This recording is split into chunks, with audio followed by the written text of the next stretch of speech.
আজকে সপ্তমীর দিন সকালবেলা সবাইকে শুভ সপ্তমী বলছি। আমার ব্যাকগ্রাউন্ডটা প্লিজ মাইন্ড করো না, আমি বেশ খানিকটা ব্লার করে দিয়েছি, বাট তাও যে কেউ দেখে বুঝতে পারবে যে অবস্থা খুবই খারাপ।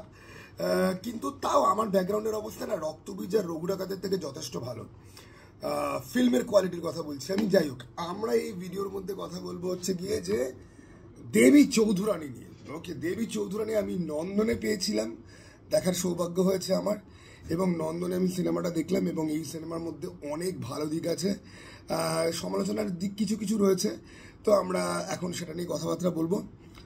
প্রথম কথা হচ্ছে গিয়ে যে এই পুজোতে যা যা সিনেমা বার হয়েছে তার মধ্যে দুটো সিনেমা যে দুটো দেখতে দেখতে প্রত্যেক 5 মিনিট অথবা 10 মিনিট অন্তর অন্তর আমার ভুরু কুচকে যাচ্ছে এবং মুখ দিয়ে রীতিমতো গালাগাল বেরোচ্ছে। কারণ গোটা সিনেমার ফ্লো এত বাজে এবং এমন এমন জিনিসপত্র রয়েছে যেগুলো দেখে বারবার একটা ট্রিগার হওয়ার মতো একটা হয় ফিল, যে এটা কি চলছে বাল, এটা কি চলছে বাল, এটা কি চলছে বাল। দেবী চৌধুরানী সেই তুলনাতে যথেষ্ট ভালো একটা সিনেমা, যেটা আমি গোটা সিনেমাটা ওয়ান গোতে উইদাউট থিঙ্কিং এনিথিং আমি দেখেছি। ডিরেক্টর আমাকে 2 ঘন্টা 14 মিনিটের জন্য হুক করে রেখেছে, আমাকে কোনো কিছু ভাবতে দেয়নি। একটা জিনিস আমার সামনে আনফোল্ড হয়েছে, আমি দেখেছি, ইমোশন ইভোক হয়েছে। দেবী চৌধুরানী কি অত্যন্ত ভালো সিনেমা সেরকম ব্যাপারটা কিন্তু নয়, মাস্টারপিস লেভেলের কিন্তু নয়। কিন্তু যেই মাস্টারপিস এই দুর্গাপুজোতে বার হয়েছে সেগুলোর সাথে আমি তুলনা যদি করি, তাহলে দেবী চৌধুরানী এমন একটা সিনেমা যেটা আপনি একবার বসে পুরোটা আপনি দেখতে পারবেন এবং আপনার কিন্তু কোনো জায়গায় কিন্তু দেখে ওই রিয়াকশনটা হবে না যে এটা কি চলছে ভাই, ওটা কিন্তু আসবে না। ঠিক আছে, কিছু জিনিস ভালো, কিছু জিনিস খুব ভালো, কিছু জিনিস অতটাও ভালো হয়তো নয়, কিন্তু অ্যাজ এ দর্শক আপনি বিরক্ত হবেন না বা আপনি খেপে যাবেন না, যেটা ইটসেলফ একটা চ্যালেঞ্জ আজকের দিনের, মানে যা যা পুজোতে রিলিজ হয়েছে ওগুলোর সামনে দাঁড়িয়ে। নাও সব থেকে ভালো দিক আমি যদি বলি, এই সিনেমার সব থেকে ভালো দিক হচ্ছে কি পারফরমেন্স। সবার পারফরমেন্স খুবই ভালো। Srabanti on the other hand, যে মেন প্রোটাগনিস্টের চরিত্র যে প্লে করছে, তার পারফরমেন্স আমার অতটাও ভালো লাগেনি, মনে হচ্ছে ঠিকঠাক, কিছু এক্সট্রা অর্ডিনারি ফ্যাক্টর নেই। যারা এক্সট্রা অর্ডিনারি তারা হচ্ছে গিয়ে সব্যসাচী চক্রবর্তী। ওনাকে আমি খলনায়কের চরিত্রে কোনোদিন দেখিনি। ওনার চরিত্রটা যদিও এক্স্যাক্টলি খলনায়কের চরিত্র ছিল না, বাট চরিত্রটা ভালো চরিত্র তো ছিল না। ওনাকে যেহেতু আমার দেখার অভ্যাস নেই, তো ওনার চরিত্রটা আমার জন্য একটা কিন্তু সারপ্রাইজিং একটা অন্যরকম অনুভূতি কিন্তু হয়েছে। সব্যসাচী চক্রবর্তীর ছেলে অর্জুন চক্রবর্তী, এই ছেলেটা একটা জেম। একে নিয়ে না ডেডিকেটেডলি আলাদা করে একটা ভিডিও বানানো উচিত, যে এত ট্যালেন্টেড একটা ছেলে এবং যে লুক ওয়াইজ অত্যন্ত ভালো, যে ভালনারেবল ক্যারেক্টারও দুর্দান্তভাবে প্লে করতে পারে, আবার ব্যাড অ্যাস সাইকোপ্যাথ মার্কা ক্যারেক্টারও ভালো করে ফুটিয়ে তুলতে পারে। সেই ছেলেকে গোটা একটা ইন্ডাস্ট্রি ইউটিলাইজ করলো না, সেরমভাবে তাকালো না পর্যন্ত কোনোদিন ওর দিকে। যাই হোক, ওর এখানে রঙ্গরাজ বলে একটা ক্যারেক্টার প্লে করেছে ভবানী পাঠকের রাইট হ্যান্ড ম্যান, তাকে যায় বলা, দুর্দান্ত লেগেছে, দুর্দান্ত লেগেছে। কারোর কারোর হয়তো হাসি পাবে, ওর মেকআপ দেখে আমার মনে হচ্ছিল যে ইয়াং উলভারিনের চরিত্র ওকে খুব ভালো লাগবে। আমার প্রোফাইল অনেক ডিসি মার্ভেল ফ্যান আছে, তাদেরকে আমি বলবো যে আগে ওর লুকটা দেখো, তারপরে আমাকে বলো দাদা এটা ওখানে বেশি বাড়াবাড়ি হয়ে গেল। আমি এমনি এমনি কথাবার্তা বলি না এরকম টাইপের। যাই হোক, বিবৃতি চ্যাটার্জি এখানে ওই রঙ্গরাজের একজন পার্টনার হিসাবে ছিল এবং এদের দুজনের পারফরমেন্স কিন্তু খুবই ভালো। ভবানী পাঠকের মেন রাইট হ্যান্ড এদেরকেই যায় বলা, এবং এরা কিন্তু প্রচুর অ্যাকশন কিন্তু করেছে। বিবৃতি তো ইভেন কি পোল বোল্টও মেরেছে, ডিগবাজিও মেরেছে, যেগুলো দেখতে বেশ ভালো লাগে। এই ছবির অ্যাকশন নিয়ে একটু পরে গিয়ে কথা বলছি। পারফরমেন্স ওয়াইজ বুম্বাদা, প্রসেনজিৎ চ্যাটার্জি খুবই ভালো অভিনয় করেছে। মানে দেখো, আমি তার দশম অবতার নিয়ে প্রচুর আমি খিল্লি উড়িয়েছি, ইন ফিউচার আমি ওড়াবো। এবং বুম্বাদার অনেক সিনেমাই রয়েছে যেগুলো খিল্লি ওড়ানোর মতো, কিন্তু তার কাছে একটা শঙ্খচিলের মতো সিনেমাও আছে, একটা শেষ পাতার মতো ফিল্মও আছে, একটা অটোগ্রাফও আছে, আবার সেখানে একটা ভবানী পাঠক কোথাও না কোথাও গিয়ে অ্যাড কিন্তু হচ্ছে। ইভেন কি একটা খবর এসেছিল, যেটা আমি ট্রেলার রিভিউর সময় বলেছিলাম, যে প্রসেনজিৎ চ্যাটার্জি নাকি ছবির এডিটিংয়ে নাকি ইন্টারফেয়ার করেছেন এবং ওনার সিন উনি রেখেছেন, বাকি যে সিন নাকি কেটে বাদ দিয়েছেন। এটার সত্যতা মিথ্যা আমি জানি না, বাট দেখে কিন্তু মনে হয় যে তার ক্যারেক্টারটা অনেক বেশি স্পেস পাচ্ছে। ফলে কনস্পিরেসি থিওরি বা যারা এগুলোতে বিশ্বাস করে তাদের কিন্তু এটা দেখে কোথাও না কোথাও কি মনে হতে কিন্তু পারে। এবারে বলি ছবিটার প্রোডাকশন ডিজাইন আর কস্টিউম ডিপার্টমেন্ট খুব ভালো কাজ করেছে। প্রত্যেকের কস্টিউম খুব সুন্দর, ওই পিরিয়ডটাকে তুলে ধরেছে। বিশেষ করে এরা সবাই না একটা জুতো পরে, কাপড়ের জুতো, গামবুটের মতো অনেকটা মানে মানে মানে হাঁটুর নিচ অব্দি অনেকটা অব্দি, মানে জুতোটার বেশ হাইট আছে। বা সবাই যে ধুতি যে পরেছে প্যান্টের মতো করে, খুব সুন্দর প্রোডাকশন ডিজাইনের কাজ হয়েছে। এবং কস্টিউম, মেকআপ এগুলো এতটা অথেন্টিক যে ওই পিরিয়ডটাকে গিয়ে ফিল করা যায়। গল্প যেহেতু রঘু ডাকাতের মতো বালছাল ফ্লোতে যেহেতু এগোয় না, সেই কারণে কিন্তু খুঁতিয়ে খুঁতিয়ে খুঁতবার করার মানসিকতা কিন্তু থাকে না। সিনেমাটা একটা ফ্লোতে চলে।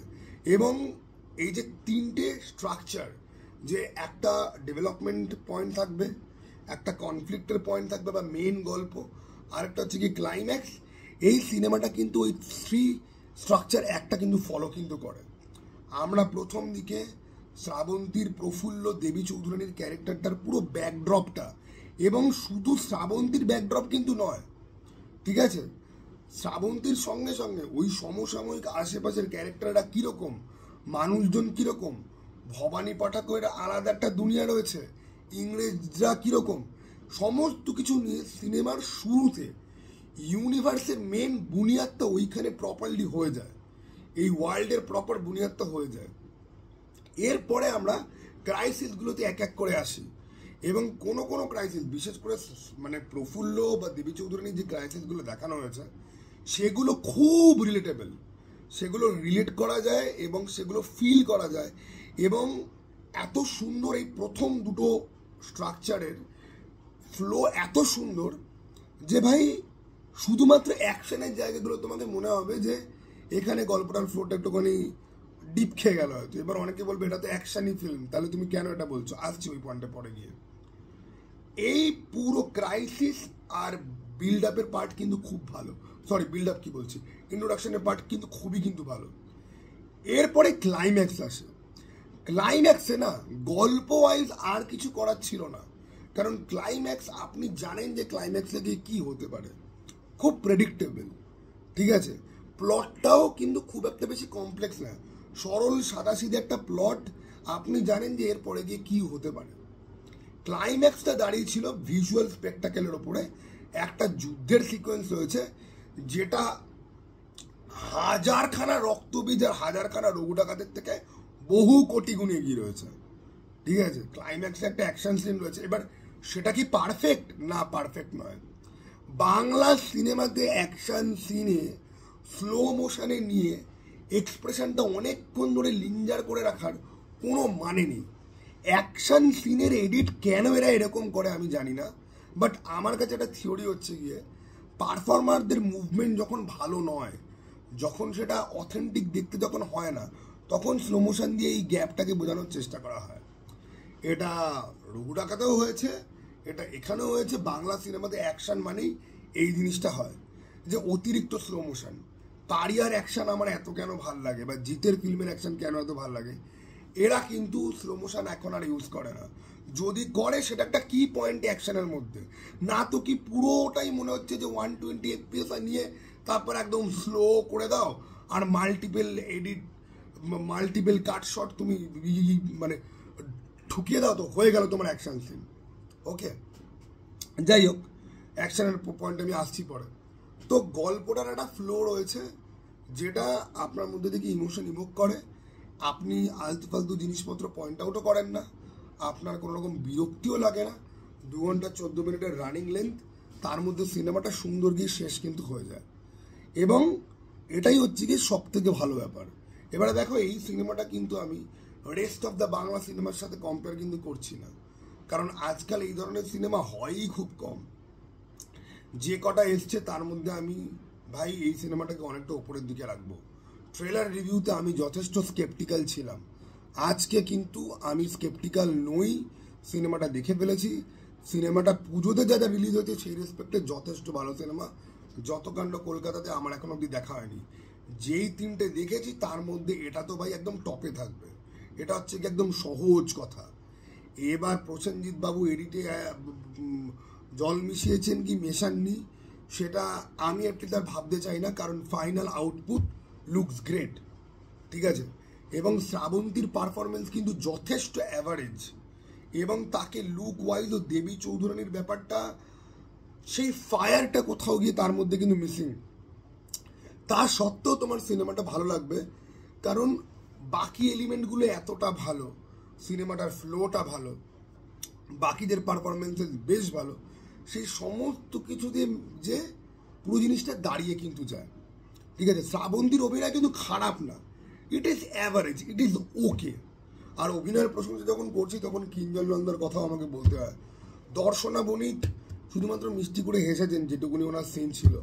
কিঞ্জল নন্দার যে ক্যারেক্টারটা, ছোট্ট একটা ক্যারেক্টার, এবং বেশ ইম্প্যাক্ট ছাড়তে কিন্তু, এবং ছবির ইমোশনাল কোরের মধ্যে তার একটা কন্ট্রিবিউশন আছে, তো বেশ ভালো কিন্তু তাকে ফিল করা যায়, ঠিক আছে, ওকে। তবে আমাকে যদি বলো তোমার সব থেকে কাকে ভালো লেগেছে, সব্যসাচী চক্রবর্তী আর তার ছেলে, ঠিক আছে। ওই ছেলেটা রঙ্গরাজের ক্যারেক্টার, রঙ্গরাজ থেকে চরিত্রের নাম, এবং অর্জুন চক্রবর্তী প্লে করেছে। অর্জুন চক্রবর্তী খেলা যখন মিমি চক্রবর্তীর সাথে অ্যাকশন করেছিল, এই ছেলেটি, যাই হোক, এই ছেলেটিকে নিয়ে এই ভিডিওর মধ্যে আর বেশি বলছি না। আমি খালি এটাই বলতে চাইছি যে এরকম প্রচুর ট্যালেন্ট রয়েছে যারা ওভারলুকড অথবা আন্ডার ইউটিলাইজড, ওকে। এবার এদের নিজেদের মধ্যেও চার আছে কিনা জানি না। আমি লিটারালি বলছি, আমি অর্জুন চক্রবর্তী কিনা আজকে সকালবেলায় একটা গল্প ভাবছিলাম যে আইটি সেক্টরে কাজ করে, একদিন রাত্রিবেলা বাড়ি ফেরার সময় একটা ইনসিডেন্ট হচ্ছে, ওকে, যে কি ভালো লাগবে ওর চরিত্রটাকে। যাই হোক, মোদ্দা কথা ভাই, এই সিনেমাটা অ্যাটলিস্ট 4টের মধ্যে একটা তো আমি দেখিনি, বাকি দুটোর থেকে এই সিনেমাটা ফার ফার বেটার। ট্রেলারে আমি 3টে সিনেমা নিয়েই বলেছিলাম যে এই 3টে ভালো হওয়ার, আমি তো একটি লক্ষণ দেখতে পাচ্ছি না। দুটোর ব্যাপারে এটা প্রমাণ হয়ে গেছে যে আমি ঠিকই বলেছি। আরেকটার ব্যাপারে আমার ভুল হয়েছে। Devi Chaudhurani is a complete package, এবং আমি বলবো যারা এখনো ডাউটে রয়েছে কি দেখবো, ভাই এই সিনেমাটা দেখতে যাও, এই সিনেমাটা দেখতে যাও। নন্দনে যদি হয় তাহলে খুব ভালো, যদি নন্দনে নাও যদি হয়, এই সিনেমাটা অ্যাটলিস্ট 200-250 টাকা দিয়ে দেখে তোমার গায়ে লাগবে না। বাকি যেই দুটো আছে না, ওই দুটো তুমি যত স্পেন্ড করবে তত তোমার মটকা গরম হবে। এইটা তার তুলনায় অনেক ভদ্রস্ত একটা সিনেমা, এবং অনেকেই বাংলার কালচার আর সাহিত্যের অ্যাঙ্গেল এখানে নিয়ে আসছে।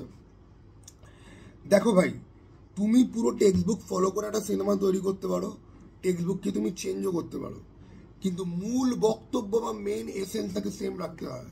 একটা এক্সাম্পল দিই, ব্যাটম্যান অনেক রাইটার লিখেছে, প্রত্যেকে আলাদা আলাদা ভাবে তাদের গল্প সাজিয়েছে, আলাদা ভাবে লিখেছে, কিন্তু ব্যাটম্যানের কোর যে এসেন্স সেটা কিন্তু একই রয়েছে। একটা ট্রাভেলড লোক যে অন্যায়ের বিরুদ্ধে কথা বলবেই, ওটাকে তো বদলানো তো যায় না। ওটা ওই পয়েন্টটা, একটা ক্যারেক্টারের মেন যে পয়েন্ট, সেটাকে তুমি বার যদি করে যদি দাও, তাহলে পরে সেই ক্যারেক্টারটা আর রইল কি, ঠিক আছে। এই যে ডাকাত, ডাকাত কেন ডাকাত, কিসের ডাকাত ভাই, ডাকাতের থেকে ওকে মডেল লাগে বেশি। পার্ম করা চুল, স্ট্রেট করা চুল, পার্ম করা বিয়ার্ড না কি সব হয় বাল, আমি তো জানিও না, ওকে। আর মনে হচ্ছে ফ্যাশন মডেল দাঁড়িয়ে আছে। এই সিনেমাটা তোমার, মানে দেখো, অডিয়েন্স মজা করার জন্য সিনেমা দেখতে যায়, কিন্তু সব সিনেমাতে অডিয়েন্স শুধুমাত্র মজা থেকেই কিন্তু এটা একটা এন্টারটেনমেন্ট কিন্তু আসে না, বোধ থেকেও কিন্তু আসে। একটা অ্যাডাল্ট, আমি বলবো না, একটা সিনসিয়ার ম্যাচিওর কাজ দেখে অ্যাপ্রিসিয়েট করার জন্য একটা ক্যাপাবিলিটির দরকার হয়, ওকে। দেবী চৌধুরানী বা রঘু ডাকাত এই গল্পগুলো, যেই গল্পগুলো বলার চেষ্টা করে যে ইংরেজরা সিস্টেম্যাটিক্যালি আমাদের উপরে অত্যাচার করেছে, কিছু লোক তারা সেটার এগেনস্টে গেছে, একটা সিনেমা ওটা ডেলিভারি করতে পারে না, ঠিক আছে, পার্সোনাল রিভেঞ্জের চক্করের মধ্যে আটকে থাকে, সেটাও ডেলিভার করতে পারে না। আরেকটা সিনেমা, আরেকটা ক্যারেক্টার, সেও যথেষ্ট ট্র্যাজেডির ক্যারেক্টার, তার ট্র্যাজেডিগুলো তুমি ফিল করতে পারবে। প্রফুল্ল ট্র্যাজেডিগুলো তার স্বামী থাকা সত্ত্বেও নেই থেকে, তাকে এক ঘরে করে রাখা থেকে শুরু করে, তার বন্ধুত্বের বিট্রাল থেকে আরম্ভ করে, তার শ্বশুর বাড়িতে তাকে মানে প্রত্যাখ্যান করা থেকে আরম্ভ করে সমস্ত কিছু, এবং তারপরে সে যখন তার লাইফ একটা দিশা পাচ্ছে, সেটাকে সে কেন আগলে ধরছে, সে ইচ অ্যান্ড এভরিথিং তুমি দেখতে পাবে এবং দেখে তুমি এগ্রি করবে, ইভেন কি তুমি ফিলও করতে পারবে। এই জন্য তোমার দেবী চৌধুরী কিন্তু তোমার ভালো লাগবে। এবং আমি রিয়েলি মনে করি সৈনী সরকারের অ্যাকশান দেখলাম, ইদিকা পলের অ্যাকশান আমার এমন কিছু লাগেনি। আর বিবৃতি আর শ্রাবন্তীর এখানে আমি অ্যাকশান দেখলাম, বিবৃতিকেই আমি এগিয়ে রাখছি। আর অঙ্কুশের মির্জা সিনেমাতে আমাদের ঐন্দ্রিলার অ্যাকশান দেখেছিলাম। বাংলাতে অভিনেত্রীরা ভালো অ্যাকশান করতে পারে, আমি মিমি চক্রবর্তীর ডাইনিতে দেখেছিলাম, এরা ভালো অ্যাকশান করতে পারে। ভাই তুমি তাহলে এই মহিলাদের নিয়ে একটা রিভেঞ্জ ফিল্ম তুমি বানাচ্ছ না কেন? হ্যাঁ মানে ওই হইচইয়ের ওই বৌদি ভার্সের মতো ইন্দু বালের ইন্দু বানানোর কথা বলছি না আমি, বা ওই ঢপের ওই সম্পূর্ণ ওসব না, যে আমি আমার স্ত্রী ক্ষমতার পাওয়ার দিয়ে সবাইকে ম্যানিপুলেট করবো, ওসব বালের সিনেমা আমি বলছি না। আমি বলছি প্রপার একটা অ্যাকশন সিনেমা, এতগুলো ক্যাপেবল অভিনেত্রী রয়েছে যারা অ্যাকশন করতে পারে, করা উচিত ভাই। আর দেবী চৌধুরী তুমি ভালো করে যদি তাকাও, এটা হিস্টোরিক্যাল পিরিয়ড এপিকের থেকে এটা একটা ফিমেল লিড অ্যাকশন ফিল্ম বলা যায়, এবং অ্যাকশনটা পুল অফ হয়। এবার অনেকে বলবে যে প্রসেনজিৎ তো অ্যাকশন করেছে, সে না থাকলে পরে বাকিরা কি টানতে কি পারতো? সেটা ভাই একটা সাব কোয়েশ্চেন, ঠিক আছে। আর শ্রাবন্তীর একটা ব্যাপার আমি অ্যাপ্রিসিয়েট করব, তাকে দেখে যতটা আনফিট বলে মনে হয়, কারণ আমার পোস্টার আর ট্রেলারে বা স্টিল ইমেজে শ্রাবন্তীকে আমার যথেষ্ট আনফিট বলে মনে হয়েছে। দেবী চৌধুরানীর ক্যারেক্টার ওয়াইজ তাকে যথেষ্ট আনফিট বলে আমার থেকে হয়েছে মনে। কিন্তু আমি সিনেমার মধ্যে তার মুভমেন্ট যখন দেখছি, এবং আই গেস সে নিজেই তার স্টান্ট পারফর্ম করেছে, হয়তো তলোয়ারবাজি বলি বা ঘোড়া তো চালায়নি, ঘোড়াগুলোতে তো গ্রিন স্ক্রিন সব ইউজ করা হয়েছে, দেখেই বুঝতে পারা যাচ্ছিল এটা বাজি দিক বলতে পারো। কিন্তু শ্রাবন্তীর যে বডি ল্যাঙ্গুয়েজ বা যেটুকু মুভমেন্ট বা দৌড়ানো যা দেখলাম, না ভাই তার মধ্যে এনার্জি তার যথেষ্ট রয়েছে, তাকে দেখে আনফিট মনে হতে পারে। এবং প্রথম লুক রিভিলের সময় এইটা নিয়ে অনেক বিতর্ক পর্যন্ত হয়েছিল যে শ্রাবন্তীকে আনফিট লাগছে, কিন্তু সিনেমাটা দেখার সময় অতটাও কোনো কিছু মনে হয় না। অ্যাক্টিংটা ঠিকঠাক আর সিনেমার ফ্লোটা যেহেতু ভালো, সেই জন্যে মনে হয় যে এখানটা আরও বেটারমেন্টের দরকার ছিল, কিন্তু অত স্ট্রংলি গিয়ে সেটা কিন্তু কোথাও গিয়ে মনে হয় না যে এটা একটা ইস্যু। ওকে, তো এই ছিল কি আমার বক্তব্য, অনেকটা লম্বা হয়ে গেল। চলো ভাই, আবার যা দেখা পাই।